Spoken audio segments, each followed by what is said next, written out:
Baik, saya kira demikian pengantar tentang sholat malam. Barangkali ada yang tanyakan, monggo. Nggih, monggo.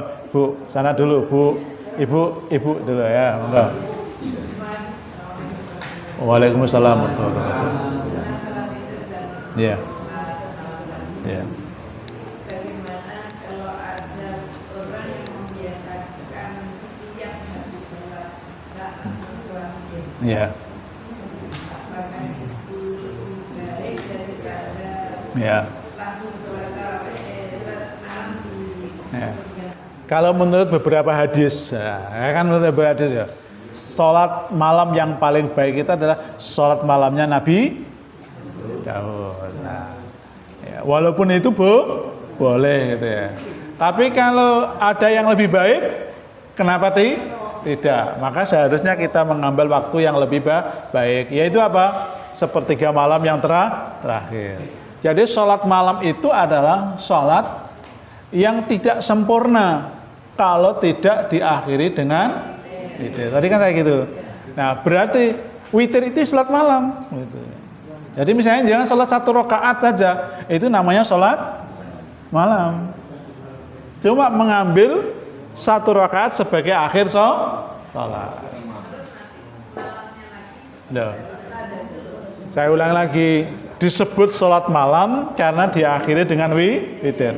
Maka sholat malam itu tidak sempurna kalau tidak diakhiri witir. Kalau sudah diakhiri dengan witir berarti sudah sempurna, walaupun hanya 1 rakaat.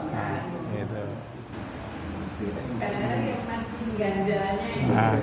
Sekarang habis isya kita biasakan sholat witir agar nanti kalau tidak bisa bangun tidak masalah. Tapi nanti kalau setelah bangun menjelang sahur kalau hari mereka tetap mengerjakan. Begini aja. Jadi caranya la yukallifu wahu nafsan illa usaha. Allah tidak memberi beban segala jiwa yang diusahakan. Jadi begini aja, memohon kepada Allah agar bisa bangun. Dicoba sekali, kalau belum bisa bangun, memohon lagi. Ternyata sudah 3 kali memohon dan sudah dibantu pakai apa ini? Pakai alam, juga tidak bisa bangun, barulah dikerjakan di awal waktu. Tapi kalau sudah dibantu ini kok bisa bangun, besok diulang lagi dibantu. Kebiasaan itu jika dilakukan secara berulang-ulang akan menjadi kebiasaan yang tanpa alat bantu.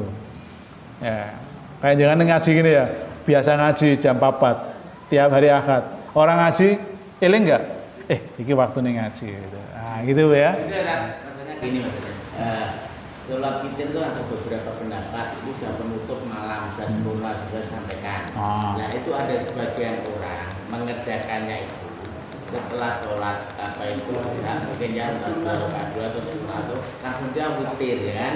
Nah kalau witir lagi ada beberapa pendapat lagi setelah witir sudah dari sholat malam ya kan. Tapi ini kebiasaan yang setelah witir itu terus nanti pulang dan itu dilakukan setiap hari. Nanti kalau malam lagi bangun dia sholat malam lagi, kan kebiasaan sahur. Nah ini tidak maksudnya itu. Boleh enggak ada sholat yang kayak ini setelah witir nanti dia bangun malam lagi sholat lagi. Jadi gini, kalau jangan baca hadis ini, hadis Bukhari, ini sebetulnya belum tak kaji ya, nanti ya. Ij'alu akhira sholatakum billail witran. Jadilah sholat malammu itu ditutup dengan witir. Maka sholat malam itu tidak sempurna kalau tidak ditutup dengan witir. Berarti kalau sudah witir berarti sudah sholat malam. Terus boleh enggak sholat malam itu langsung menjalankan sholat lagi gitu loh maksudnya.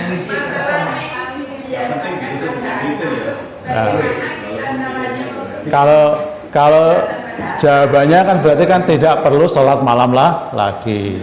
Itu. Boleh enggak sampai ada larangan enggak itu ketika setelah witir penutup sholat malam, penyempurna sholat malam, sholat lagi itu. Lah ini hadisnya.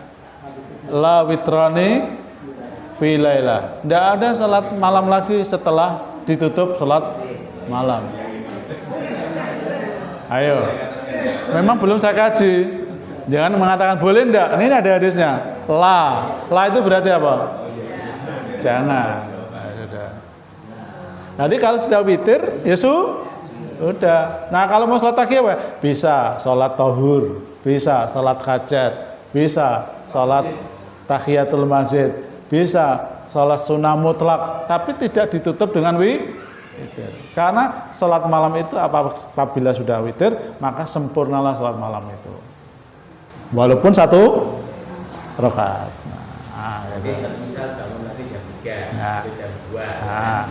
Kira-kira orang ini mau sholat lagi. Berarti sholat sunnah mutlak. Oh, gitu. Namanya bukan sholat malam. Jadi kan terakhir, monggo. Kalau sholat tahajud itu kan misalnya ke akhir waktu. Iya. Ke akhir waktunya itu. Oh, akhir waktunya sampai subuh.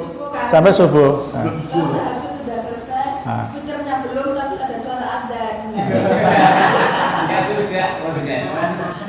Ya sudah.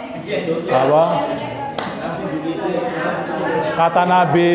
Kata Nabi, laka makot salaf. Ya wis.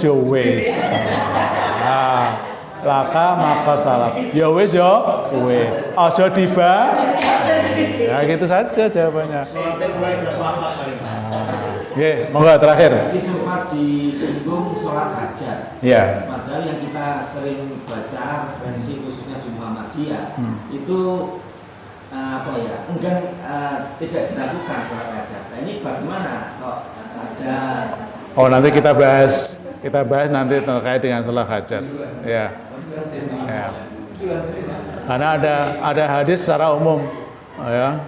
Barang siapa, ya, yang barang siapa yang berwudu kemudian salat 2 rakaat, kemudian memohon kepada Allah, ya, maka Allah akan berikan apa yang menjadi keinginan. Ya, itulah yang dipahami sebagai salat hajat.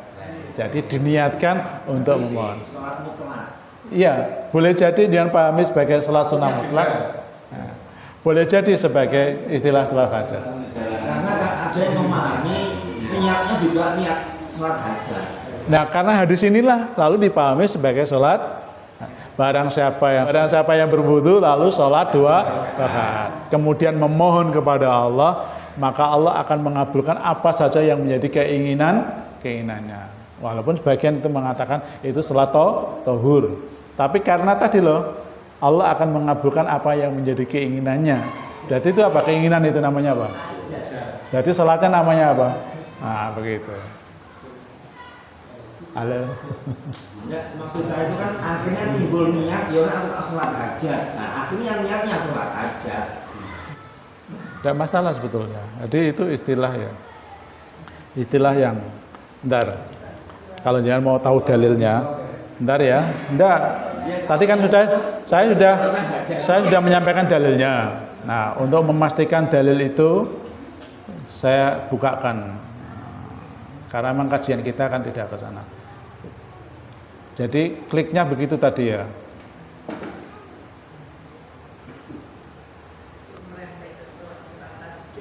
Nah, ini ya.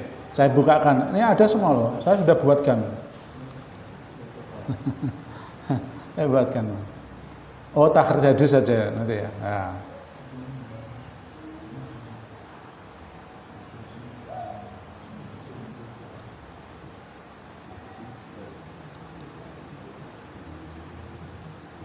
Jadi karena memahami di sini, nah ini ya.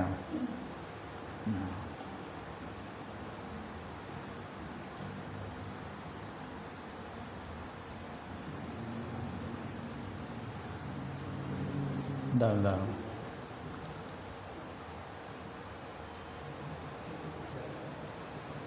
Nah ini, jadi inilah dipahami. Barang siapa yang berwudu, saya bacakan ya. Kemudian dia kelihatan enggak?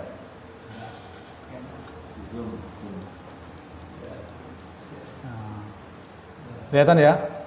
Barang siapa yang berwudu, lalu dia menyempurnakan wudunya, kemudian sholat 2 rakaat, ya, yutimmuha, ya, dengan sholat itu dia menjadi sempurna rakaatnya.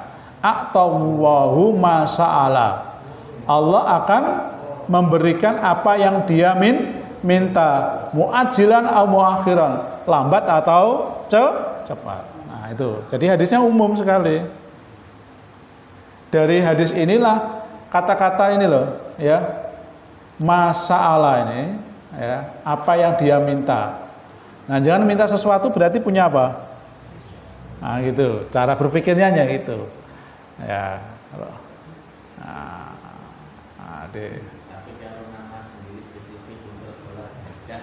Nah, itu kan saya hanya nyampaikannya kan begitu tadi ya.